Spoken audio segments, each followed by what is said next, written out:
Hello, hello, hello, hello, hello, hello.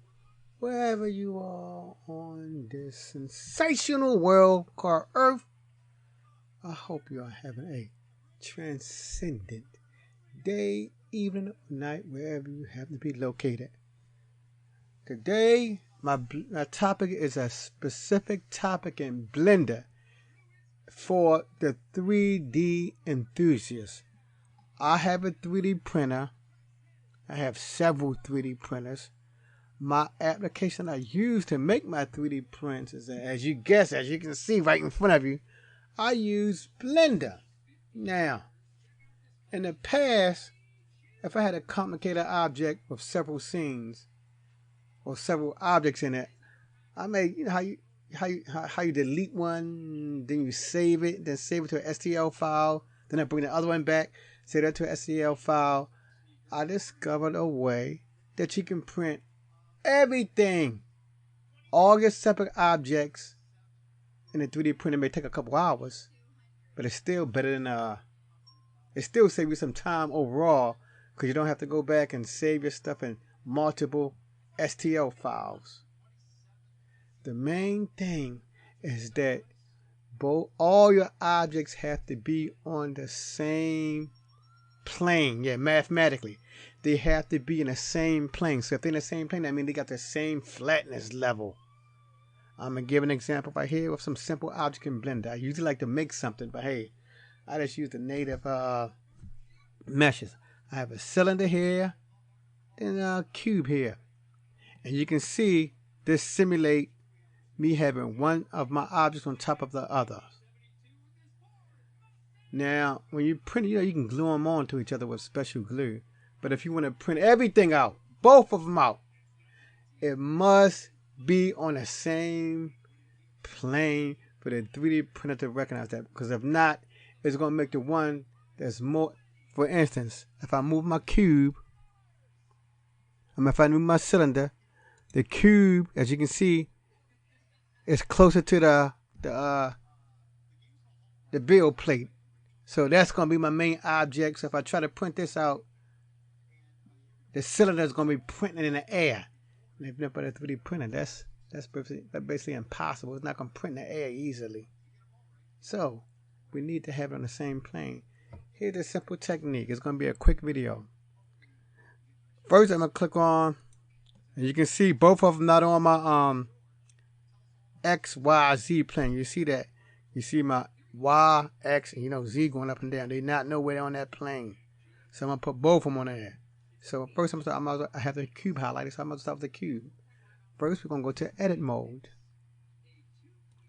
Go to edit mode, however you'd like to do that. It should be on face select. I already have the face select. Now I'm going to go to mesh. I'm going to choose snap. Then I'm saying cursor to selected. And that's the real magic right there. Now I go back to object mode. Then I go and say object, set origin to my 3D cursor. Origin to a 3D cursor. And that's it. I already have it there, but I did it earlier. Now I have to hit Shift C. I'm gonna say it again. You have to push Shift C. Let me see if I can right there put my little tab. I got my little tablet right here.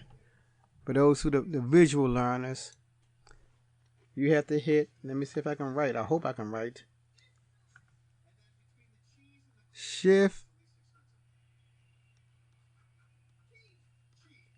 C. When you hit Shift C, that will put the cursor back in the center of my plane or my coordinate system, X, Y, Z. They put it right there where my mouth is circling at, right in the center, where the X and Y lines meet at. So I'm gonna hit Shift C, and zap. That's the real magic. I go to my object. You see my origin right at the bottom.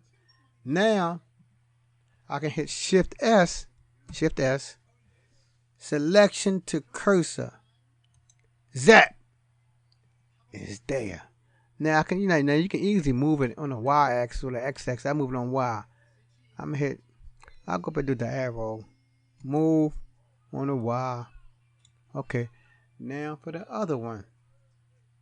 Let me select my cube. Go back to edit mode. Select your bottom with face select. I already selected. And I basically have done this already, so my cursor, so the origin is already set up, but I'm just going to go through the motions. I'll go to click on mesh, choose snap, cursor to selected. There's the cursor again. You go back to object mode. Now we go back to the word object. Then you say set origin to a 3D cursor, and it's set.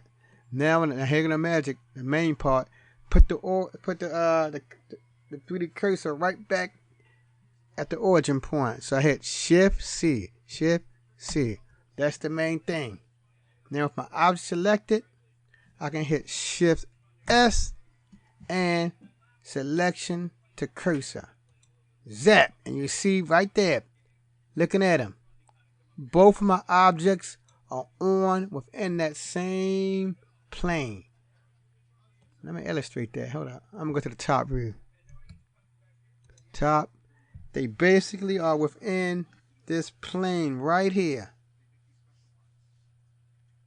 So for those who visual, you need to see a plane. Here's my plane. Right here. Both of those are stationed in that plane, and now you are there. Yeah, I like that even better. See, they're in that same plane, and now you are ready to print both of these separate objects in your 3D printer. Because most of the time in a 3D printer, when we see something, we only see one object. We rarely see two objects printed, but that's how you print two objects in Blender. Thank you for stopping by. Keep pushing forward like me, and keep learning Blender like me, even though it's just a hobby. But keep pushing. I keep pushing. Till the next time, peace.